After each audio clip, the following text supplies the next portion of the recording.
Your phone can tell you the exact second the next eclipse begins. It can explain the moon's orbit, show you a map, and remind you not to stare at the sun. Now rip it away. You are standing outside 30,000 years ago. No clock, no calendar, no warning. At midday, the light begins to fail, the air turns cold, and the sun becomes a black hole in the sky. So what did ancient humans actually do when daylight vanished?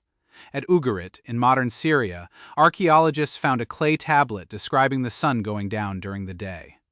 One interpretation dates that eclipse to March 5th, 1223 before the Common Era, but writing captures only the final sliver of a much older human terror. At first, you may not notice anything. The moon silently bites into the sun, but the remaining light still seems almost normal. Then the world changes quickly. Shadows sharpen, colors drain from faces, birds return to their nests, insects begin their evening calls. The temperature drops, and every instinct in your body says something impossible is happening. Then totality arrives. The sun is gone. A black circle hangs where the source of all warmth and life should be, surrounded by a pale, ghostly crown. Stars appear at midday. The horizon glows in every direction, as if sunset has trapped you inside a ring of fire. You do not know the moon is passing between Earth and the sun. As far as you know, the sun may have died. That uncertainty is the most important part. Archaeologists have never uncovered a Paleolithic campsite labeled Eclipse Panic. Fear leaves no fossil. A person screaming at the sky does not produce a distinctive stone tool. So the deeper we travel into prehistory, the more carefully we must speak. But later records reveal a pattern repeated across societies that had never met. People gathered, they shouted. They struck drums, pots, weapons, and anything else capable of making noise. They lit fires, prayed, fasted, offered food, spilled blood, and searched for something valuable enough to persuade the sun to return. Why noise? Because in many traditions, the sun was not simply disappearing, something was eating it. In ancient China, the attacker was often imagined as a dragon or celestial creature devouring the solar disk. The Chinese word traditionally associated with an eclipse also carries the sense of eating. Officials beat drums and performed prescribed ceremonies, while archers could symbolically threaten the monster above. This was not random screaming, it was a rescue operation. The sky was under attack, and humans were fighting back with the loudest weapons they possessed. Similar ideas appeared elsewhere, but the creature changed. In Indian mythology, the severed head Rahu pursued the sun and swallowed it whenever it caught it. Because Rahu had no body, the sun eventually escaped through its open throat. In Norse tradition, a wolf chased the sun across the sky. Among some indigenous peoples of North America, the culprit was remembered as a giant frog, bear, or black squirrel. The myths differed, but they solved the same terrifying problem. If darkness had a predator, people could do something about it. They could frighten the creature, bargain with it, attack it. Helplessness became action.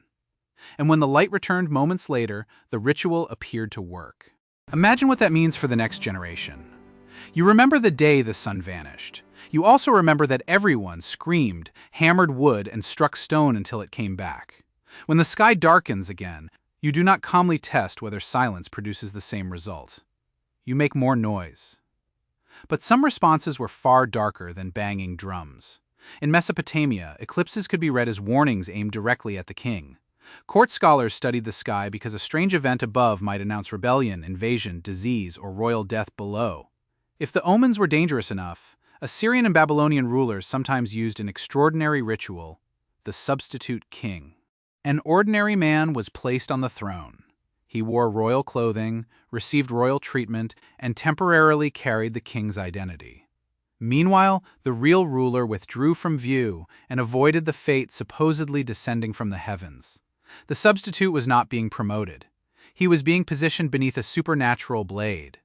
When the period of danger ended, the substitute and sometimes his queen could be killed. The prophecy had demanded the death of a king, and the court had given it one.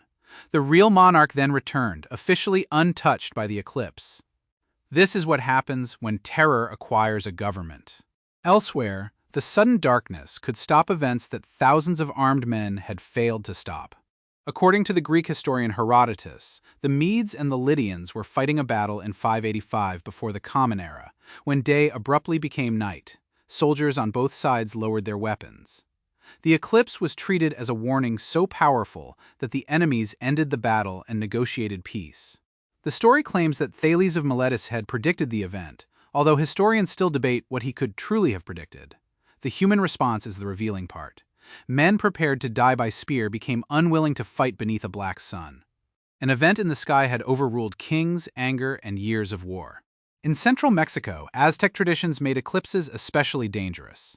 The darkness could signal that the sun was being consumed, and that terrifying star beings, called the Tzitzimim, might descend upon the world. Colonial period accounts describing these beliefs mention shouting, fear, blood offerings, and special concern for pregnant women and unborn children. People did not merely watch the eclipse. They protected bodies, homes, and the future of the community.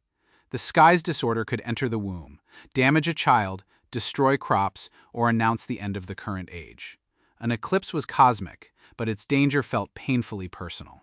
Could prehistoric art preserve an even older reaction? At Chaco Canyon in New Mexico, one rock carving has been proposed as an image of the total solar eclipse visible there in 1097. Its curved lines resemble the sun's corona, possibly even the tangled appearance of a solar outburst. It is a seductive idea. One person sees the black sun, survives, and cuts the memory into stone, but the interpretation remains disputed. A carved spiral or circle may represent the sun, a journey, a place, water, or something we no longer understand. This is the trap in studying eclipses before writing. Once you start looking for black suns, almost every circle begins to resemble one. There is another reversal. Not everyone in the ancient world remained mystified forever. Generations of skywatchers noticed that eclipses were not random. Babylonian scholars recorded lunar and solar events across centuries and recognized repeating patterns. By the 5th century before the Common Era, the Greek thinker Anaxagoras argued that a solar eclipse happened when the moon blocked the sun. Later mechanisms, such as the Antikythera device, tracked cycles that could indicate when eclipses were possible. Some ancient observers therefore understood far more than the stereotype allows. Yet knowledge did not instantly erase fear. A court astronomer might calculate an eclipse, while a priest performed a ritual and a crowd hammered drums outside. Explanation and tradition could occupy the same city, just as a modern person can understand turbulence and still grip the armrest when an airplane drops. For a hunter-gatherer seeing totality without warning, the safest response was not detached curiosity. It was to find other people, watch the animals, guard the children, feed the fire, make noise, offer whatever the community believed the sky might accept, and remember every detail in case the darkness returned. Then a point of white light would burst from the edge of the black disk. The corona would vanish. Shadows would soften. Birds would call again. Within minutes, the sun would rebuild itself, and everyone who had shouted, prayed, hidden, fought, or sacrificed would possess the same overwhelming conclusion. They had done something, and the sun had survived. So what did ancient humans actually do during a total solar eclipse? They turned terror into action, action into ritual, and ritual into stories strong enough to carry the sun safely across generations. The next mystery is how the first skywatchers discovered that this terrifying darkness could be predicted.